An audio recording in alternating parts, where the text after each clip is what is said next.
반갑게 인사, 새벽이지만 너무 자세히 얼굴을 보지는 마시고요. 자세히 보지는 마시고 한번 인사하겠습니다. 참 잘 오셨습니다. 인사하겠습니다.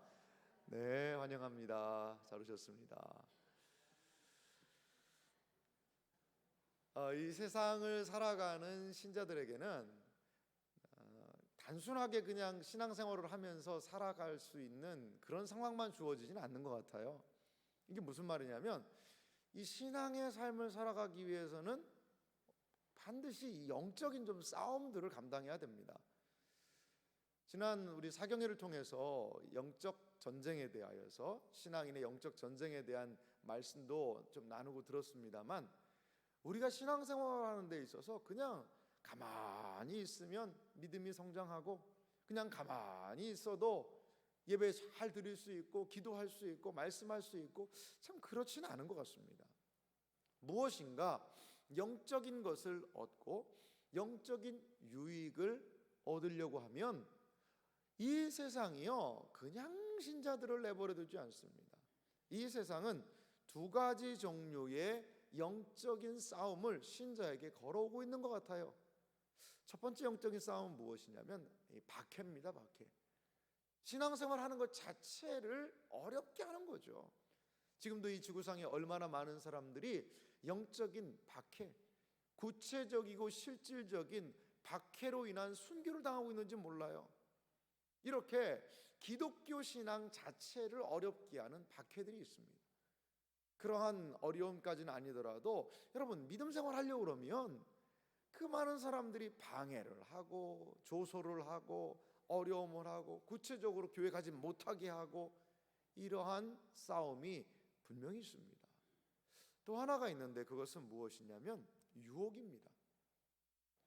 이렇게 대놓고 박해를 하는 것은 오히려 어떤 측면에서는 쉬울 수 있습니다. 왜냐하면 그 대상이 분명하기 때문이죠. 그런데 이 유혹이라는 것은 너무나도 교묘합니다. 유혹은 너무나도 교묘하게 들어와서 우리의 영적인 삶, 영적인 무장을요 다 해제시켜버려요. 영적인 무장을 해제시켜서 하나님의 백성이고 하나님의 자녀임에도 불구하고 이 세상하고 똑같이 생각하고 이 세상하고 똑같이 사고하고 그냥 돈만 밝히는 이러한 존재로 전락하기도 한다는 것이지요. 이 유혹이라는 것이 이렇게 무섭습니다. 그래서 신자로 하여금, 또한 교회로 하여금 세속화되게 해버리는 그러한 영적인 싸움도 존재한다는 것이죠. 신자들은 분별해야 합니다. 하나님의 말씀을 가지고 이 세상의 박해를 감당할 힘을 하나님께 구해야 되고, 또한 신자들은 영적인 분별력을 가지고 말씀으로 철저히 무장하여서 이 세상의 유혹들을 단호하게 물리칠 수 있어야 된다는 것입니다.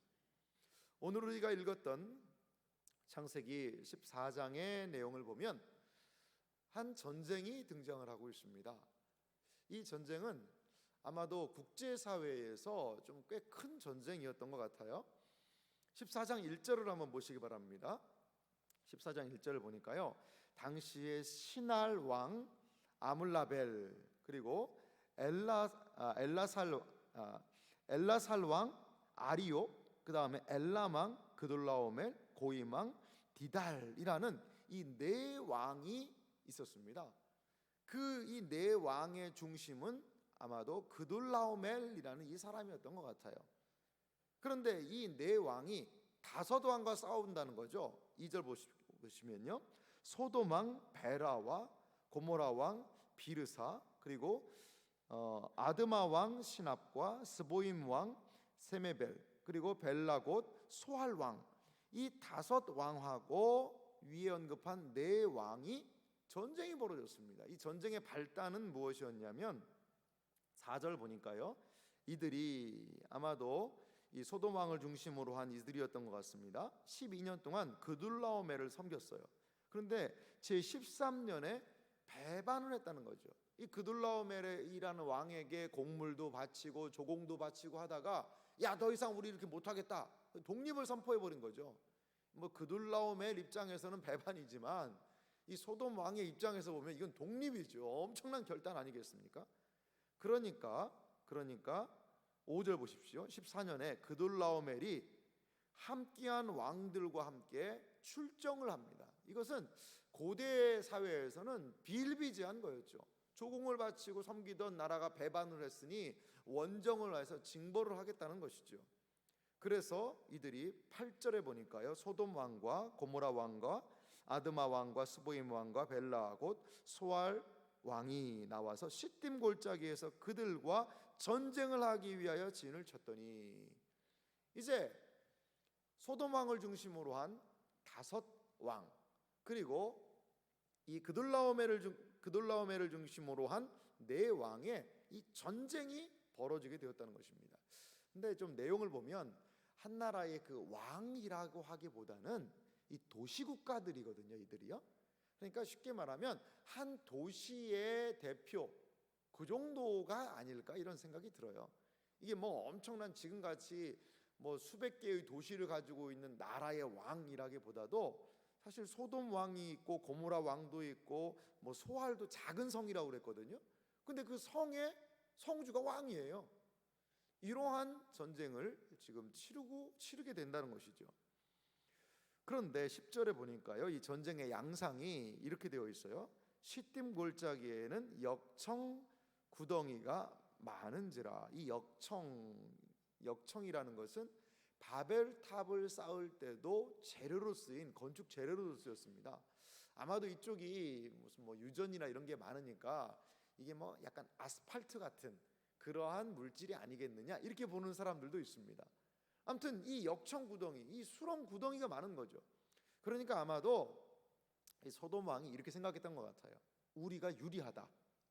왜냐하면 이 소돔 지역에서 싸움을 하니까 지형지물에 우리가 많은 것들을 또 알고 있고 역청 구덩이가 어디 있는지도 알고 있고, 그렇기 때문에 아무리 이 그둘라오멜 내 왕이 온다 하더라도 우리가 지형지세를 이용해서 이길 수 있다라고 아마도 생각했던 것 같아요. 그런데 어떻게 되죠? 전쟁이라는 게 그렇게 계획한 대로 잘 될까요? 그렇지 않죠. 10절 하반절 중반절부터 읽어보면요, 소돔 왕과 고모라 왕이 달아날 때에 그들이 거기 빠지고 그 나머지는 산으로 도망하며. 누가 빠졌어요 거기에? 그둘라오멜, 이 적군들이 거기 빠지기를 원했는데 자기들이 빠져버린 거죠. 이게 참 이 전쟁이 그래서 쉽지가 않습니다. 그런데 이 새우 싸움에, 아니죠, 고래 싸움에 새우 등짝이 터진다고 이 전쟁의 와중에 끌려간 사람이 있죠. 11절부터 보면요, 내 왕이 소돔과 고모라의 모든 재물과 양식을 빼앗아가고 소돔에 거주하는 누구요? 아브라함의 조카 롯도 사로잡고 그 재물까지 노략하여 갔다. 거기에 누가 딸려갔어요? 롯이 잡혀간 거예요. 자, 롯이 아브라함과 결별할 때 어제 그 이야기를 같이 살펴봤죠. 얼마나 큰 포부가 있었을까요? 이제 내가 삼촌의 그늘에서 벗어나서 이제 나도 삼촌보다 한번 더 잘 살아보겠다. 내가 이제는 삼촌의 이 그늘에서 벗어나서 완전한 독립을 꿈꾸겠다라고 청운의 꿈을 가지고 그 소돔 땅으로 들어가지 않았습니까? 그런데 아니, 이 전쟁이 벌어진 거죠. 이게 롯의 자신의 힘으로 이걸 통제할 수 없는 영역이죠. 인생을 살다 보면 내가 내 힘으로, 나는 아무 잘못도 없는데, 내가 잘못한 것도 아닌데 외부적인 상황에 의해서 어려움을 당할 때도 상당히 많이 있습니다. 이 너무나도 불확실한 세상에 우리가 살고 있다는 것이죠. 이 소식을 들은 아브라함의 상황을 보면요, 13절에 이렇게 얘기를 해요. 도망한 자가 와서 히브리 사람 아브라함에게 알리니 그때 아브라함이 아모리 족속 마므레의 상수리 숲을 근처에 거주하였더라. 14절도 보니까요, 아브라함이 그의 조카가 사로잡혔음을 듣고 라고 이야기하고 있습니다. 여러분 보십시오. 아브라함과 롯은 어떤 상황이었죠? 사실 이 아브라함이 롯이 잡혀갔다는 소식을 도망한 사람에 의해서 딱 들었습니다. 그래서 오늘 성경을 보면 318명의 사람들을 거느리고 단까지 쫓아가서 싸웠다 이 얘기인데, 뭐 본문은 짧게 언급하지만 아브라함이라고 갈등이 없었을까요? 롯이 누구였습니까? 자신의 조카죠. 혈육이죠. 많이 사랑해서 데리고 다니면서 많은 재물도 늘리게 해줬죠. 그런데 야, 선택 네가 좌하면 나는 우하고 네가 우하면 나는 좌하겠다라고 하니까 홀딱 좋은 데로 가버리고, 상당히 좀 괘씸한 그런 게 있죠. 아마 아브라함이 그냥 눈 질끈 감고 젊어서 고생은 사서도 한다더라, 그렇게 말이야, 인정머리 없이 그냥 좋은 땅으로 홀딱 가더니 고생 좀 한번 해봐라, 포로로 끌려갔다가 좀 고생 좀 하다가 다시 풀려나든가 아이고 해라, 이렇게 생각을 했을까요? 아마 개인적인 부분에서는 섭섭함이 있을 수야 있겠죠. 하지만 지금 그 서운한 마음이 그에게 생각났다 하더라도 아브라함의 행동을 보면 곧장 자신의 집에서 길리운 사람들, 그러니까 이 사람들을 데리고 거기로 가는 거예요. 거기로 가는 거예요. 그 아브라함의 모습에서요, 저는 어떤 걸 보냐면 사실 개인적인 감정은 안 가고 싶은 마음도 있을 수 있을 거예요. 거기가 어디라고 가? 내가 뭔 힘이 있어? 거기는 군대들이고 내가 내 집에서 있는 사람들하고 가서 뭘 어떻게 하겠다고? 아이고 안 되지. 그러다가 나도 죽지. 여러 생각이 들 수 있는데, 그런데 아브라함이 먼저 생각한 것은 과거에 롯이 나에게 서운하게 했던 것, 그러한 감정이 아니라 지금 롯이 위험하다는 거예요. 나의 혈육이 위험하다는 거예요. 그러면 내가 가야 된다는 거예요. 아무도 롯을 구해줄 사람이 없으니 내가 가야 된다는 것이죠. 이게 뭘까요? 그게 바로 사명입니다. 이게 바로 사명이에요. 지금 아브라함은 개인적인 감정, 세상적인 그러한 능력을 가지고 아니면 뭐 경험을 가지고 그러한 것으로 아브라함이 움직이는 것이 아니라 자신의 혈육이 어려움을 당했다는 그것, 그리고 그가 도움을 필요로 한다는 그것, 다른 말로 하면 사명 하나로 지금 움직이고 있다는 거예요. 우리가 이 땅을 살아갈 때도요, 우리를 힘들게 하는 많은 부분이 있죠. 정서적으로도 그렇고 감정적으로도 그렇고 그냥 도와주기 싫은 사람도 있어요. 그래도 이것이 영혼의 문제라면, 그래도 영혼의 몸부림이라면 그들에게 선뜻 우리의 손을 내밀고 나아갈 수 있는 것, 그건 뭘까요? 그건 개인적인 감정을 능가하는 겁니다, 여러분. 그것을 이름하여 사명이라고 합니다. 사명이라고 그래요. 하나님께서 그 형제에 대한 사명을 주실 때 그 소식을 들었다면 가야 되는 거예요. 이것이 하나님의 백성의 모습이라는 것이죠. 감정, 그동안의 앙금, 경험에 의해서 움직이는 것이 아니라 예수님이라면 어떻게 생각하실까? 하나님이라면 과연 어떻게 생각하실까? 그것에 의해서 움직인 사람이 바로 복의 사람 아브라함이었다는 것이죠.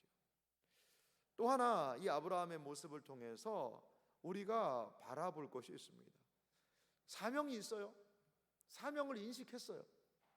그런데 그 사명을 감당할 힘과 용기가 과연 있냐는 것이죠. 오늘 14절 말씀을 좀 자세히 다시 한번 같이 한번 읽어볼까요? 14절 말씀 같이 한번 읽어보겠습니다. 아브라함이 그의 조카가 사로잡혔음을 듣고 집에서 길리고 훈련된 자 318명을 거느리고 단까지 쫓아가서, 15절은 제가 읽어볼게요. 그와 그의 가신들이 나뉘어 밤에 그들을 쳐부수고 다메섹 왼편 호바까지 쫓아가 모든 빼앗겼던 재물과 자기의 조카 롯과 그의 재물과 또 부녀와 친척을 다 찾아왔더라. 아멘. 이 말씀을 좀 읽어보면 사실 이해가 잘 안 되긴 합니다. 아니, 이 소돔과 고모라 위시로 한 5 왕도 이 4 왕한테 전쟁에서 완전히 박살이 나고 다 뺏겼는데, 아니 318명 그것도 집에서 집에서 뭐 있던 사람들, 야 뭐 돌쇠야, 야 마당쇠야, 연장 챙겨라, 가자, 그렇게 해가지고 뭐 아무리 뭐 집에 있는 사람이라고 그래서 군인만 하겠습니까? 그런데 그 당시에는 어떤 게 있었냐면 아무래도 국가의 그 보안 시스템이라든가 그 치안 이런 것들이 약한 시대 아니겠습니까? 그렇기 때문에 이 부유한 사람들은 이 사설 병사들을 고용하고 유치했다는 거예요. 여기에서도 15절에 가신이라는 말이 좀 어려운 단어입니다. 다른 말로 하면 사병입니다. 사병. 용병들도 있고요, 집에서 낳아서 기른 사람도 있고, 그리고 또 고용한 사람도 있고, 용병들이죠. 사병들을 보유해서 아브라함의 재산들을 지켰던 것 같아요. 그러한 정의의 부대입니다. 쉽게 말하면 이 정의의 부대를 데려갔고요. 그리고 아브라함 혼자만 간 것이 아닌 것 같아요. 24절 보니까요, 오직 젊은이들이 먹은 것과 나와 동행한 아넬, 에스골, 마므레의 분깃을 제할지니, 그들과 동맹 관계에 있는 부족들, 그 사람들이 아마 같이 갔던 것 같아요. 그 당시에는 서로 이 동맹을 맺습니다. 언약을 맺어서 내가 어려움을 당하면 너가 나를 도와주고, 또 네가 어려움을 당하면 내가 도와준다라는 그런 협약들을 맺거든요. 그러니까 아마도 이 동맹 관계에 의해서 아브라함은 이 사람들과 함께 갔던 것 같아요. 그리고 이 여기에서 등장하고 있는 단이라는 지역이 있죠. 단이라는 지역이 그냥 넓은 들판이 아닙니다. 그 영화 그 300이라는 영화를 보면 아주 좁은 골짜기, 거기에서 이 사람들이 진을 딱 치고 이 페르시아 군대와 그리스 군대가 싸우는 장면을 볼 수가 있습니다. 그러니까 좁으니까 이 300명으로도 그 많은 대적들을 거기서 방어를 할 수가 있는 것이죠. 기드온과 300명의 용사들을 생각해 보십시오. 그들이 밤에 기습을 하거든요. 여기도 아브라함도 마찬가지인 것 같아요. 그래서 15절에도 그와 그의 가신들이 나뉘어 언제요? 밤에. 아마도 그돌라오멜과 이 병사들은 얼마나 이제 승리에 도취해서 그 수많은 재물과 재산들, 사람들을, 포로들을 끌고 가면서 얼마나 기뻤을까요? 그러니까 아마 밤에 막 서로 술을 마시고, 뭐 영화 같은 데 보면 그런 얘기가 많이 있지 않습니까? 경계가 느슨했겠죠. 그러자 그 빈틈을 공격해서 갑자기 급습을 하니까 아무리 백전노장의 왕이라 하더라도 그런 상황에서는 속수무책으로, 전쟁에서는 예기라는 게 중요하지 않습니까? 예기가 꺾여버린 것이죠. 그러니까 그 밤에 그들이 다 도망을 치고 아마도 그 포로들과 재산들을 다 가져오지 않았을까, 이러한 생각을 우리는 충분히 해볼 수가 있습니다. 여러분, 하지만요, 이 싸움에 아브라함의 318명의 그 정예 부대, 그리고 동맹한 사람들, 그리고 훌륭한 작전, 이것만이 이 싸움을 감당하게 했을까요? 그렇지는 않은 것 같아요. 분명히 하나님께서 이 싸움과 함께 하신 줄 믿습니다. 여러분, 얼마나 많은 사람이 이것이 무모한 일이라고 말렸을 수도 있습니다. 아니, 그들이 어떠한 사람들인데 소돔 왕, 고모라 왕 다 당하고 무너졌는데 집에서 있는 사람들 몇하고 그 몇 동맹한 사람들하고 가서 그들과 싸우겠다니, 그건 승산 없는 싸움이요, 아이고 말도 마시오 라고 많은 사람들이 만류했을 수도 있어요. 그리고 아브라함 자체도 이게 정말 어떻게 될까, 과연 감당할 수 있을까, 두려운 생각이 들 수도 있었을 것입니다. 하지만 아브라함은 사명을 붙잡았고 하나님 안에서 용기를 구했고, 내 고륙인, 내 친척인, 내 조카인 롯, 내가 그를 위해서 달려가리라는 그 한 가지의 생각만을 하고 지금 이 용기를 내서 달려갔다는 것이죠. 그때 하나님께서는 사명을 감당하는 아브라함과 함께 하셨다는 것입니다. 사랑하는 성도 여러분, 2020년 우리가 하나님께서 우리에게 부여하신 사명을 감당하며 나아갈 때에 하나님께서 우리와 함께 하실 줄 믿습니다. 여러분, 바다에서요 한번 노를 저어 보신 적 있습니까? 이 노라는 걸 한번 저어 보신 적 있어요? 저는 한번 호수에서 오리배를 타본 적은 있습니다. 오리배. 오리배가 뭐 이게 막 페달을 저어서 하기도 하고, 그리고 예전에 뭐 조그만 보트 같은 걸 예전에 한번 이렇게 해가지고 진짜 노를 젓는 걸 한번 타본 적이 있는데요. 이 노 젓는 게요, 이게 쉬운 일이 아니더라고요. 그런데 잔잔한 호수에서도 이 배를 저으면서 가는 게 쉽지가 않은데, 만약에 그 바다에서 노를 저어 간다고 생각해 보십시오. 파도가요, 제가 예전에 한번 마라도를 가는데, 마라도를 한번 배를 타고 가는데 막 파도가 제법 있더라고요. 그래가지고 그 파도가 있어가지고 배에 부딪히니까 와, 그냥 막 파도가 부서지고 대단해서 제가 그 선원분에게 물어봤습니다. 야, 이 파도가 지금 이렇게 센데 이 파도가 한 몇 미터짜리입니까? 물어봤어요. 그랬더니 상당히 웃으면서 저한테 얘기하더라고요. 1미터짜리입니다 그러더라고요. 제가 보기에는 그 파도가 엄청나게 세 보이는데 1미터짜리라는 거예요. 그런데요, 바다에 가면요, 파도가요 막 30미터짜리 파도가 있다는 거예요. 여러분, 그러한 바다, 그 파도가 2, 3미터만 일어도 배가 그냥 뒤집어질 것 같은데, 그 바다를 노를 저어서 아주 열심히 내가 노를 저어서 산다고 생각해 보세요. 얼마나 힘들까요?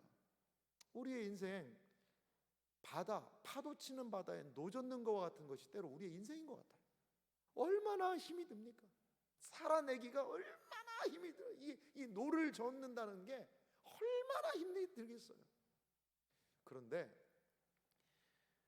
그 바다에서요, 획기적인 방법으로 그 파도를 뚫어 나갈 수 있는 비결이 있습니다. 그게 뭘까요?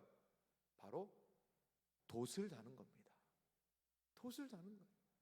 아무리 노를 저어서 가는 것보다 큰 돛을 달아서 그 바람의 힘을 이용하면요, 노 젓는 건 저리 가랍니다. 노를 때로는 안 저어도 돼요. 그게 무슨 배입니까? 범선이라고 그러죠. 그러니까 범선을 통하여서 원거리, 먼 거리까지 항해가 가능하게 되었다는 것이죠. 우리의 신앙의 삶도 마찬가지입니다. 내가 열심히 노 저어야지요, 열심히 노력해야지요.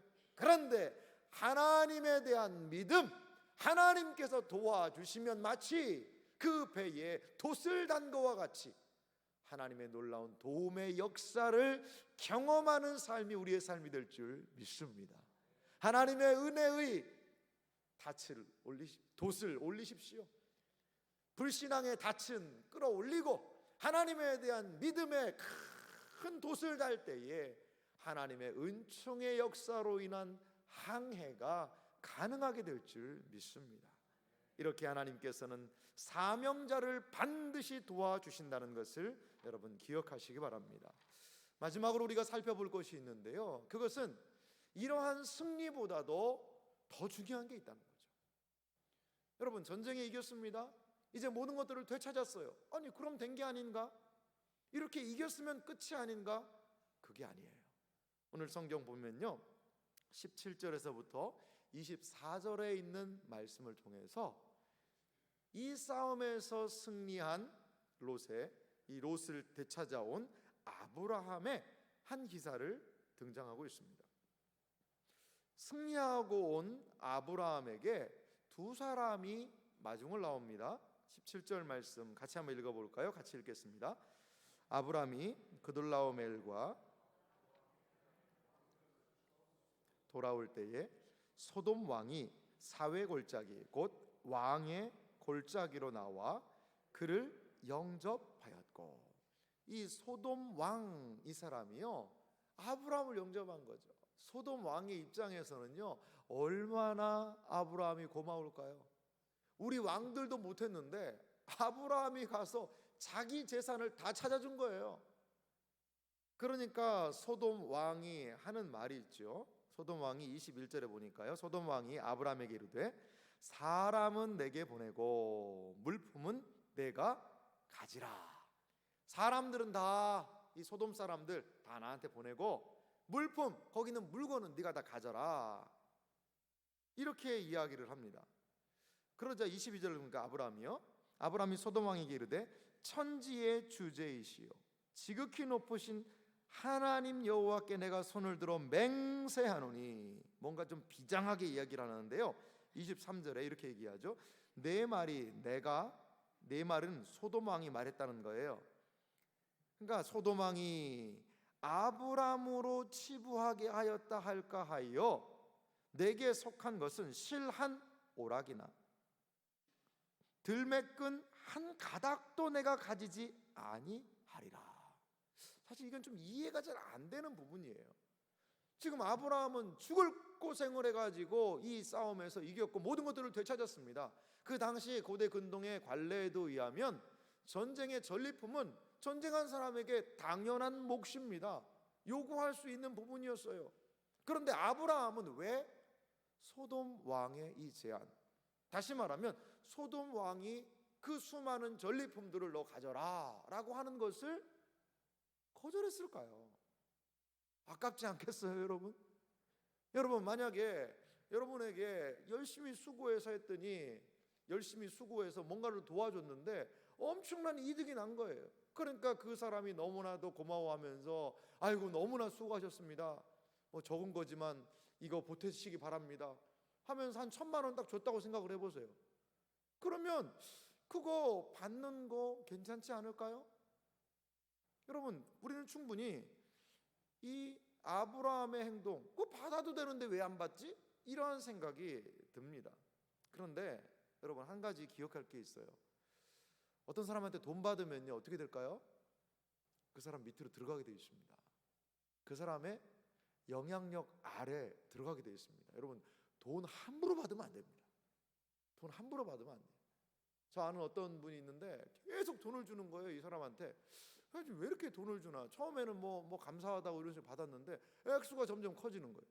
나중에는 이 돈을 줘가지고 이 사람을 완전히 자기 손아귀에 넣으려는, 그렇게 하니까 막 그냥 돈을 다시 막 붙이고, 그러니까 또 보내주기도 하고 막 그런 일들이 있더라고요.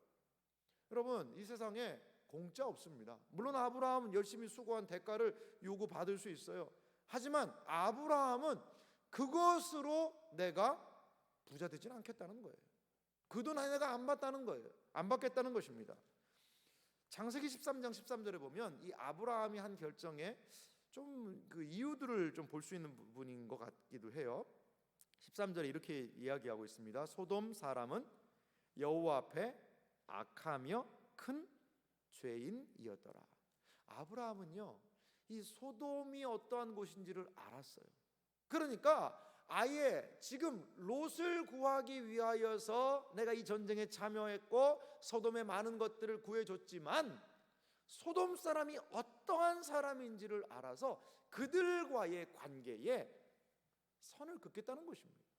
내가 비록 손해를 본다 하더라도 악한 사람과는 손잡지 않겠다는 거예요.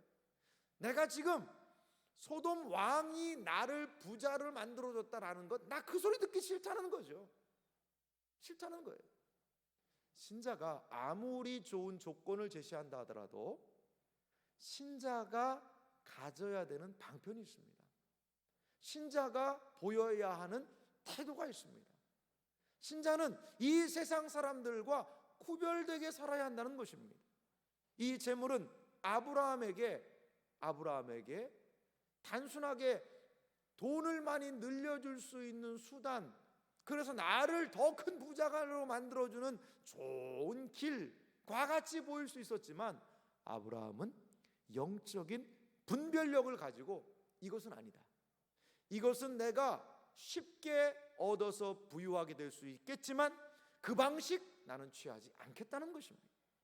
모든 것이 가하나 다 영혼에 유익이 되는 것은 아니라는 것을 이 아브라함은 분별했던 것입니다.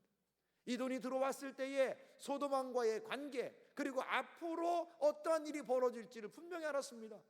소돔이라는 것은 어떻게 되었을까요? 유황불로 망한 나라입니다. 유황불로 망한 장소가 되어버렸습니다. 망한 사람들의 그 죄물을 같이 취해서 내가 같이 망하지 않겠다는 거예요. 그리스도인들에게 이러한 분별이 필요합니다. 돈 되는 일이면 다 할 수 있다? 세상은 그렇게 이야기합니다. 아니요, 그렇지 않습니다. 아무리 돈이 되는 일이라 하더라도, 아무리 땅 짓고 헤엄치는 일, 식은 죽 먹기와 같은 일이라 하더라도 그리스도인으로서 아니요 라고 분명하게 선을 그어야 하는 일들이 우리에게 있다는 것입니다. 영적인 타협, 그것은 안락함, 평안함을 주는 것 같지만 그것을 통하여 모든 영적인 전쟁이 물거품으로 돌아갈 수도 있다는 것입니다. 오늘 참 성경 본문이 보니까요, 롯을 구한 그 전쟁은 매우 짧은 기사로 언급을 하고 있고요, 이러한 전쟁 이후에 보이지 않는 이 영적인 긴장과 싸움은 매우 긴 기사를 할애하고 있다는 것을 여러분 기억하시기 바랍니다. 눈에 보이는 것이 끝났다고 해서 모든 것이 끝난 것이 아니라는 것이지요. 우리의 마음을 지키고 우리의 생각을 지키고 우리의 믿음을 지키기 위해서는 분명한 이 땅의 일들에 대한 분별력이 필요하다는 것입니다. 혹여라도 이 자리에 계신 성도님들 중에 받을까 말까 망설이고 있는 게 혹시 계십니까? 이거 하면 나한테 분명히 이득이 될 텐데 조금은 좀 깨림직한 부분들이 있기도 하고 이거 어떻게 해야 되지라고 혹여라도 망설이고 있는 부분이 있으십니까? 그렇다면 오늘 아브라함의 이 결단력을 깊이 묵상해 보시기 바랍니다. 그런데요, 아브라함이 이렇게 결단력 있게 소돔 왕의 제안을 거절할 수 있었던 궁극적인 이유가 있습니다. 그것은 무엇일까요? 바로 한 왕, 살렘 왕 멜기세덱이라는 이 사람을 만났기 때문에 이것이 가능했다는 거죠. 18절 말씀 한번 보시겠습니다. 18절 말씀을 우리 한 목소리로 같이 한번 읽겠습니다. 살렘 왕 멜기세덱이 것을 가지고 나왔으니 그는 지극히 높으신 하나님의 제사장이었더라. 여기에 이 살렘 왕이라는 사람이 나옵니다. 이 히브리서 7장에도 이 살렘 왕 멜기세덱에 대해서 이야기하는데요, 이 살렘 왕은 예루살렘의 왕이라고도 할 수가 있는데 이 존재에 대해서 사실 많은 신비적인 인물이죠. 분명히 히브리서는 그 살렘 왕 멜기세덱의 반차를 따른 것이 예수님이다 이렇게 얘기해서 예수님과 연결시키는 인물로 봅니다. 그래서 어떤 구약의 성경학자는 이 살렘 왕 멜기세덱이 성육신하기 이전에 이 땅에 잠시 오신 예수님이셨을 것이다 이렇게 보는 사람도 있습니다. 그러니까 왜냐하면 약간 이 사람의 존재를 잘 알지 못해요. 어디서 왔는지도 잘 모르고, 그리고 지극히 높으신 하나님의 제사장이다, 왕이면서 제사장, 이런 역할을 하는 매우 신비스러운 인물인 것은 사실입니다. 그런데 구약 성경에도요, 욥이라는 사람이 갑자기 등장하지 않습니까? 동방의 욥이다, 하나님 잘 섬기는 거거든요. 근데 욥이 유대인은 아니거든요. 아브라함의 후손도 아니거든요. 아브라함과 동시대의 사람으로 봅니다.